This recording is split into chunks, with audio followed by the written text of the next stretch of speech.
Hello, in this video, I want to continue the conversation that we started in the last video, talking about like what policy responses to abolition and the workers' strike, abolition criticism would look like on the workers' strike resolution that's upcoming for LD. Definitely think that this has been a really interesting conversation. I'm looking forward to continue with these next couple of videos, including this one. And I definitely think that if this is your first time kind of like hearing about like abolition on the workers' strike resolution, I would go back and watch the intro to abolition on the workers' strike movement, because in that video, I kind of set out a lot of what will be like the core kind of like talking points that ideas that we'll be kind of like working through as we go through these different like stances that it can kind of like show up in the way that teams could be responding to it. And I think that is really important overall to just cover, because I definitely think it pushes the question of just like what is a worker and how do we define that, and like who gets bestowed these rights, and how does it enable us to think about the role that the state does or doesn't play in the ability to cultivate resistance. And I think that there are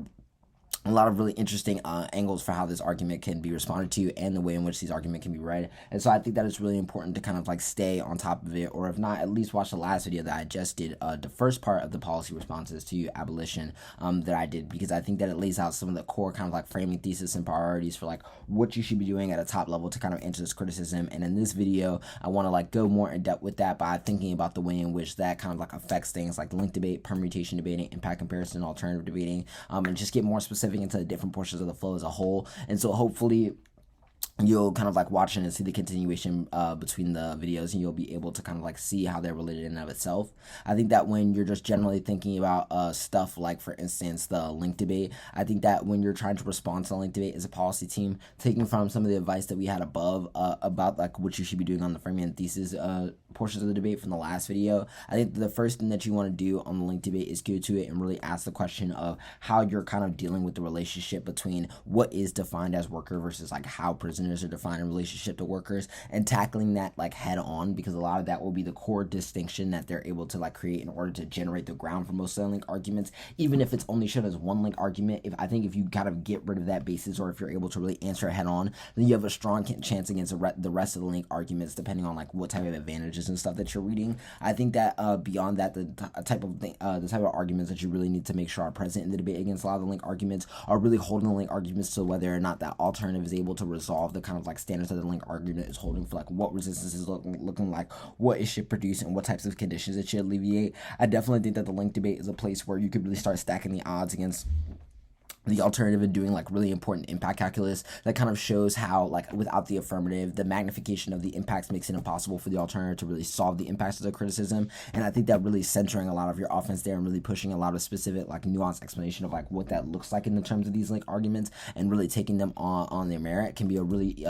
easy way to like answer a lot of the link arguments, and at least forces so that the other team, when trying to like extend or be able to like draw upon this link argument, they have to like get a bit defensive in their ability to like resolve and bring in portions of the debate that they're now responsible for in order to make that link argument happen, especially if you're kind of putting that pressure that we talked about in the last video about like why applying specific argumentation about like why we should be responsible, and like pushing towards thinking about material tactics and frameworks for tactic making within spaces like debate for resolutions like this, and why that's so pertinent. Then like there's kind of this already justification that comes from the top level portion of the debate that we talked about in the last video that kind of like sets the stage and puts a lot of pressure on the negative team to actually be a lot more responsive to the types of offense they're bringing, and to hold them to a standard where they can't really just kind of like smooth out by having a low like articulation of the alternative, because you're constantly putting it into the judge's mind that it has to be a part of their decision making basis. I then think that when you kind of like move on and try to think about like what you should be doing on the permutation source of the debate, I think that is really interesting to talk about like how things like the permutation kind of like allow for a cultivation of like different forms of resistances at different sites. I think making a lot of arguments about how the worker strike is not the locus of what all resistance looks like, and how it's a good starting point for how we think about like the different relationships that movements can take towards the state, but it doesn't essentialize the relationship that every movement has to have towards the state, can be a really good line to walk if you're not really able to win this kind of expansive definition of prisoners. I definitely think there are arguments to be made about, for instance, why if you are able to win, that the state is kind of like inevitable, and that the presence of certain policies will always affect the way in which movements are able to orient themselves regardless, then it's important to be able to like have conversations about the ways in which various movements can come into the contact with the state and operate as like buffers or ways of thinking about and creating space for where other movements can like refuse that type of relationship and create a different paradigm of resistance. And the idea that there has to be this like ultimate choice between them is ultimately what causes like the breakdown between understanding how different vectors of how we deal with violence can be effective, and the various types of differential responses suit the needs of various communities differently, by being able to allow you to deal with things like those kind of like proximate impacts that we're kind of like continually bringing back from like the beginning of the debate. And I think that this means that when you get to the impact comparison portion of the debate, you're kind of sidestepping a lot of what I think would be a lot of the core kind of like offense for why people would think about your impact comparison as unethical, because a lot of the arguments that they kind of want to attach it to are ones that are about like the reasons why kind of like studies focus on like utilitarian calculus, or why it attaches to a particular vision of the future, like we talked about in the last couple of videos where I was talking about reading the abolition criticism on the neg. And I think that you have a good kind of angle and respond to these arguments when you're able to be like,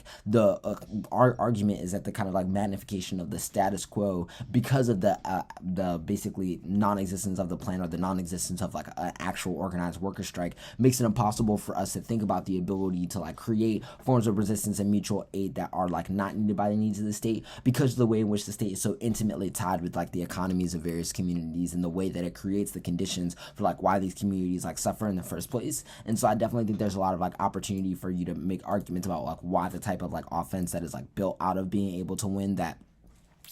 type of magnification happens, allows the precedent for things like the permutation to happen, allows the precedent for like the F to just add a value, just be more important materially in what it does in the alternative. And so then I think when you kind of get to actual alternative debating, it's really just a question of whether or not you're able to really get more specific on the types of barriers that are placed in front of organizing without the 1AC, right? Even in a world where the 1AC doesn't exist, where the worker strike isn't recognized, what type of things stop the alternative in a vacuum from being able to resolve the type of like link arguments that they're bringing, and from being able to buy back against the type of impacts that you're reading? Because I think that depending on the type of advantages that you're thinking about for these affirmatives, you can actually weigh a lot of the very same forms of like proximate violence that they're talking about, in terms of like how prisons are connected to the continuation of forms of climate change, of predatory governance, etc., and explain why the worker strike is kind of like critical to being able to resolve that, and why the exclusion of it from like the framing of the alternative basically makes it impossible to think about a differential relationship to